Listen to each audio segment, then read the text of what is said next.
SOL के जो second phase के एग्ज़ाम कंडक्ट होने वाले हैं, उस एग्ज़ाम की डेट शीट को लेकर बहुत से सवाल बच्चों के आ रहे हैं। डेट शीट बच्चों को समझ में नहीं आ रही है, तो इस वीडियो में हम डेट शीट के बारे में ही बात करने वाले हैं। इसके अलावा एक और सवाल बच्चों का आ रहा था कि सर हमने तो दिसंबर में एग्ज़ाम दे दिए, फिर ये एग्ज़ाम किसके लिए हैं। तो इस चीज़ के ऊपर पिछले 1 डेढ़ महीने से बात हो रही है कि जिन बच्चों ने अपना 1, 2 या सारे ही पेपर नहीं दे पाए थे थर्ड या फिफ्थ सेमेस्टर के दिसंबर 2021 में, तो उनके लिए ये एग्ज़ाम कंडक्ट हो रहे हैं, जो कि ऑनलाइन ओबीई मोड में ही होंगे 21 मार्च से।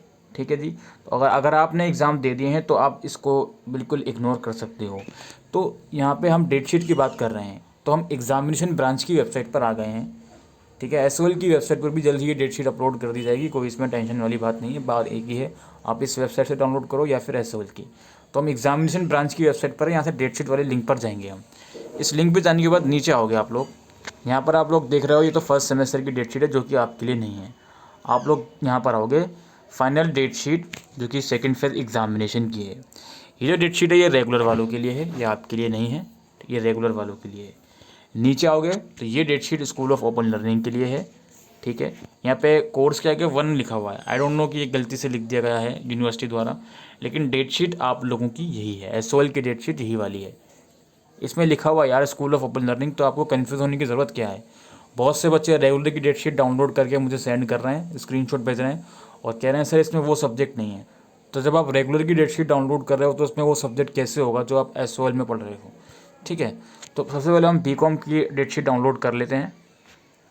देखो, थर्ड एंड फिफ्थ सेमेस्टर के एग्ज़ाम दिसंबर में थे, तो आप अपने अकॉर्डिंग इसमें देखोगे। अगर आप फिफ्थ सेमेस्टर का एग्ज़ाम दे रहे हो, साथ साथ आपका थर्ड सेमेस्टर में कोई ईआर है, तो वो भी इसी डेट शीट में आप देखोगे।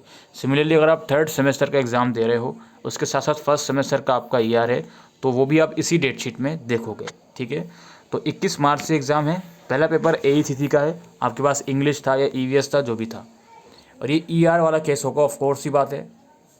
ठीक है, अच्छा, एक्चुअल में जो फिफ्थ सेमेस्टर के पेपर हैं, पहला पेपर 22 मार्च को है, जो कि स्किल कैटेगरी का है, एंटरप्रेन्योरशिप वाला या फिर पर्सनल फाइनेंस वाला। ठीक है, फिर अगेन 23 मार्च को फर्स्ट सेमेस्टर का ईआर पेपर होगा। अब याद रखना कि अगर आप फिफ्थ सेमेस्टर में हो और आपका थर्ड सेमेस्टर में ईआर है, तो यही डेट शीट फॉलो होगी आपकी। लाइक अगर ये जो पेपर है स्किल इन्हांसमेंट में साइबर क्राइम या कंप्यूटर एप्लीकेशन, थर्ड सेमेस्टर वालों का पेपर अगर आपका छूटा था ये वाला पेपर, तो ये इस दिन होगा। ठीक है, 26 मार्च को। और अगर आप फिफ्थ सेमेस्टर में हो, आपका थर्ड सेमेस्टर का पेपर में ईआर है स्किल वाले में, तो भी आपका इसी दिन पेपर होगा।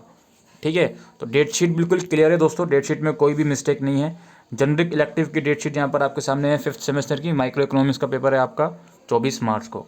ठीक है, 25 मार्च को आपका बॉम का पेपर है फर्स्ट सेमेस्टर का। और नीचे आते हैं, इसके बाद 27 मार्च को आप लोग देख सकते हो डिसिप्लिन 1 का पेपर है। ठीक है, एचआरएम या मार्केटिंग जो भी आपके पास था। फिर 26 मार्च को, सॉरी 28 मार्च को आपका एमआईएल वगैरह का पेपर है जो भी आपके पास था, अगर ईआर है तो। फिर 30 मार्च को आपका पेपर है थर्ड सेमेस्टर का कंपनी लॉ का। इसके बाद डिसिप्लिन स्पेसिफिक इलेक्टिव में आपके पास एफएम या फिर इंडस्ट्रियल लॉ जो भी आपने चूज़ किया हुआ था वो पेपर है।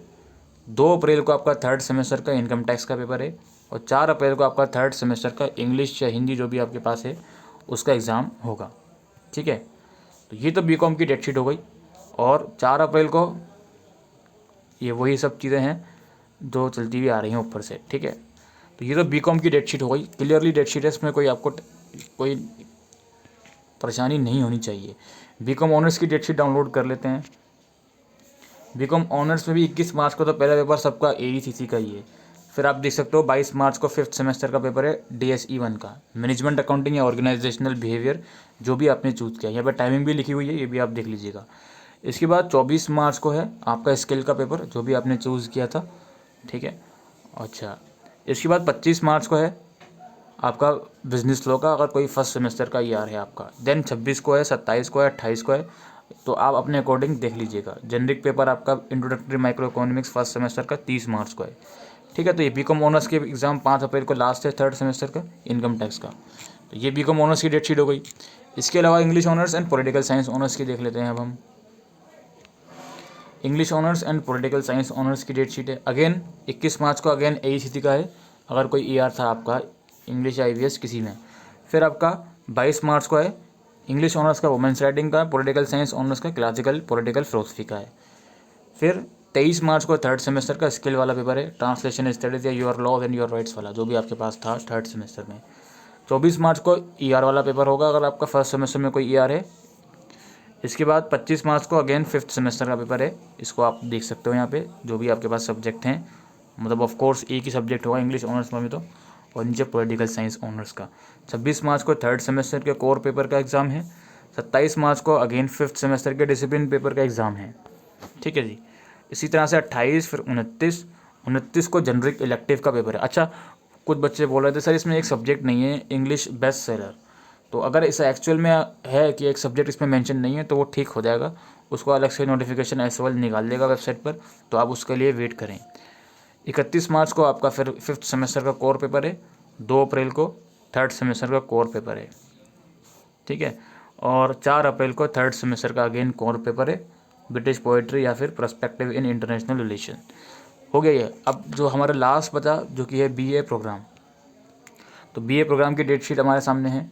तो इस डेट शीट में भी कोई कन्फ्यूज़न आपको नहीं होनी चाहिए, ठीक है। अगेन 31 मार्च को AECC का एग्ज़ाम है, EVS इंग्लिश जो भी था।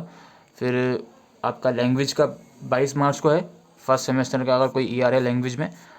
और उसके बाद आपका है 23 मार्च को स्किल एनहांसमेंट फिफ्थ सेमेस्टर का, ठीक है। स्किल एनहांसमेंट फिफ्थ सेमेस्टर का 23 मार्च को है।